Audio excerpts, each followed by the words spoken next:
I don't think people understand the power of social media. Remember this Zim guy who made a video and it went viral on social media and they raided Amajele.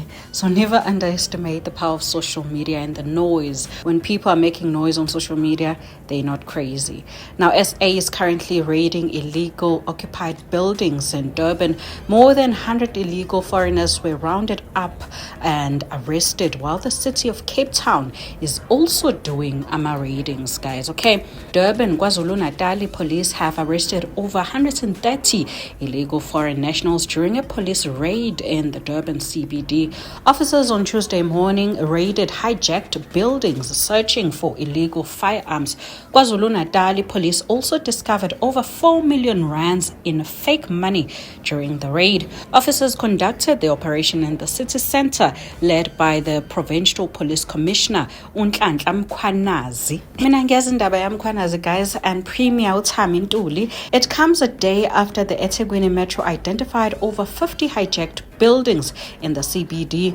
Now, part of the busy Durban city came to a standstill as the man and woman in blue arrived for the operation. Now, police found drugs and a bag of money worth over $100,000 USD, which is like about 1.8 million rands, which was thrown out of a window from one of the buildings. Mkhwanazi said police arrested illegal foreigners and drug dealers in the buildings. We've got over 120 people that we found in different buildings, not one building, different buildings where we are operating today. And amongst them, you have people that have been arrested for drugs. Mkhwanazi said the money was fake and amounted to millions of rands.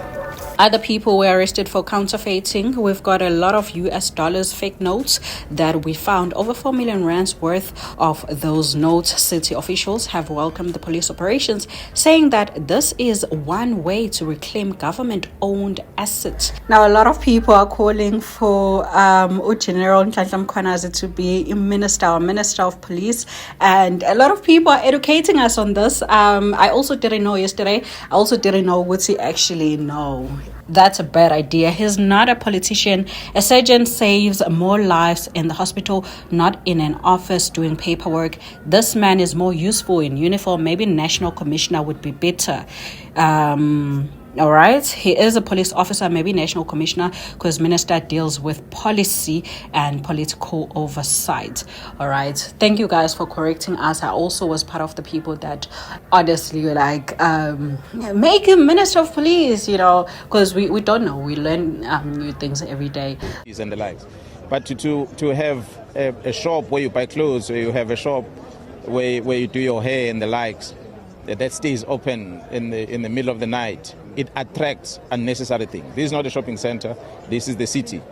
So it really creates a problem for us. So we'll plead with the city to help us with that. And also maybe the mayor, as we speak to, that will help us in increasing number of Metro Police officers that are employed by the city, so that they can help us to police them. Because if we can secure this area, then tourism is going to grow.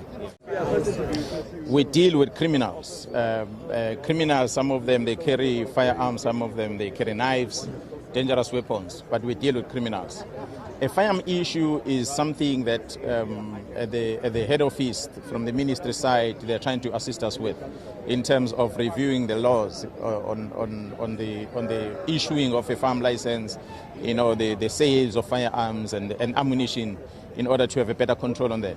So for the police to go and sniff out firearms is not going to be an easy thing. There is no tracking device in these guns, so we cannot guess where the firearm is. But if we get to hear that someone has a firearm in their possession, our job is to go and locate that person. And once we locate that person, of course, if the firearm is illegal, we're going to arrest. But if the firearm is legal, we leave the person. If the firearm is not involved in any criminal activities, we leave it. It will be there. The second part, typical example yesterday, there was a attempt heist around Richmond. It is alleged that whilst the cash vehicle was driving, and the criminals came and shot at the vehicle, but they did not take any cash, but they disarmed them. So which means the criminals came and they stopped the security and they took firearms. So now they are more armed wherever they are from the firearms that were legal. Just yesterday morning, the firearms were legal. Today, the farms are now illegal. Then you wonder where do they come from? They come from the people that have them legally. So the better control in terms of those that are issued with guns, that you can't be having a firearm and someone come and disarm you. You have a firearm for a purpose. So if a person comes to try and disarm you, you have to fight.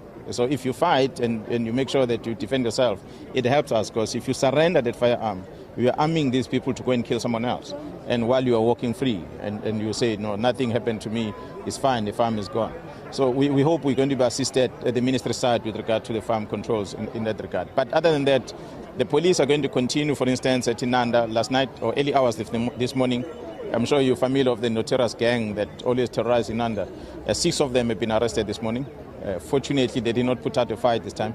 So 6 of them have been arrested with firearms recovered from them, and they're in custody as we speak. So we hope the community of that area, again, they're going to sleep peacefully knowing that some of the bad guys are beyond bars.